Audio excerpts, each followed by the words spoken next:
बारिश इतनी तेज़ हो चुकी थी कि सड़क पर कुछ भी साफ दिखाई नहीं दे रहा था। मैं बस स्टॉप के नीचे खड़ी कांप रही थी। हाथ में बैग था और मन में बस एक ही चिंता, घर कैसे पहुंचूं। मेरी शादी में सिर्फ 15 दिन बाकी थे। घर में तैयारियां चल रही थी और मंगेतर रोज़ फ़ोन करके मेरी फ़िक्र करता था। तभी सामने एक काली कार आकर धीरे से रुकी। कार का शीशा नीचे हुआ और अंदर बैठे एक खूबसूरत नौजवान ने कहा, इतनी बारिश में यहाँ खड़ी रहना सुरक्षित नहीं है। अगर चाहो तो मैं तुम्हें रास्ते तक छोड़ सकता हूँ। मैंने पहले मना किया, लेकिन बारिश बढ़ती जा रही थी। सड़क लगभग खाली हो चुकी थी। कुछ पल सोचने के बाद मैं कार में बैठ गई। कार के अंदर हल्की सी खुशबू थी। उसने मुस्कुराकर अपना नाम आर्यन बताया। उसकी बातों में अजीब सा सुकून था।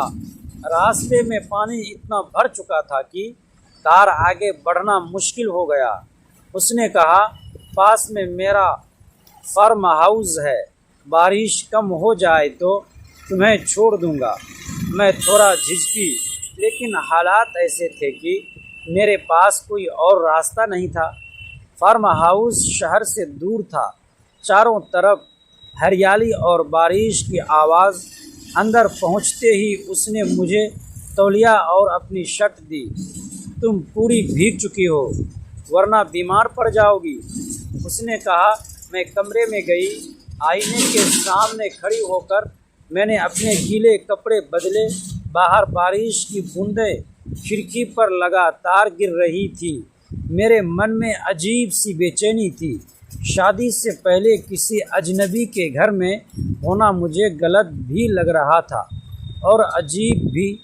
जब मैं बाहर आई, उसने गर्म कॉफ़ी बना रखी थी। उसने मेरी तरफ कप बढ़ाया। हम दोनों चुपचाप बैठ गए। कुछ देर बाद उसने पूछा, शादी तय हो चुकी है?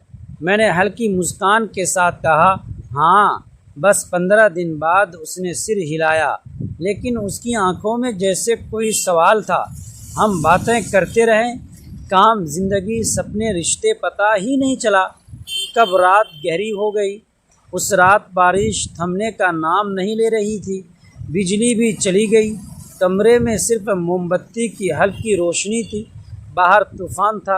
अंदर एक अजीब सी खामोशी थी। मैंने महसूस किया कि मैं उसकी मौजूदगी में खुद को सहज महसूस कर रही थी। शायद इसीलिए क्योंकि उसने एक बार भी मेरी सीमा पार करने की कोशिश नहीं की थी। लेकिन दिल और दिमाग के बीच हमेशा एक लड़ाई होती है। मेरे मन में सवाल उठ रहा था, क्या मैं गलत जगह पर हूँ? क्या मुझे अभी निकल जाना चाहिए, या बस इस रात को एक अनजान कहानी की तरह जी लेना चाहिए? रात के करीब 2 बजे उसने मेरे लिए गेस्ट रूम तैयार कर दिया। आराम कर लो, सुबह बारिश रुक जाएगी, उसने कहा। मैं कमरे में गई, लेकिन नींद नहीं आई। खिड़की से बाहर देखा तो वो बरामदे में बैठा बारिश देख रहा था। ना जाने क्यों मैं बाहर चली गई। वो मुस्कुराया, नींद नहीं आ रही? मैंने सिर हिला दिया। कुछ पल हम दोनों बिना बोले बारिश देखते रहे। फिर उसने धीरे से कहा, कुछ लोग ज़िंदगी में बहुत देर से मिलते हैं। उसकी बात सुनकर मैं चुप हो गई। सुबह जब मेरी आँख खुली, बारिश रुक चुकी थी। आसमान साफ था। उसने मुझे घर तक छोड़ दिया। घर पहुंचते वक्त उसने सिर्फ इतना कहा, शायद हम दोबारा कभी न मिलें, लेकिन यह रात याद रहेगी। मैं कार से उतरी, घर के दरवाजे पर खड़ी रही।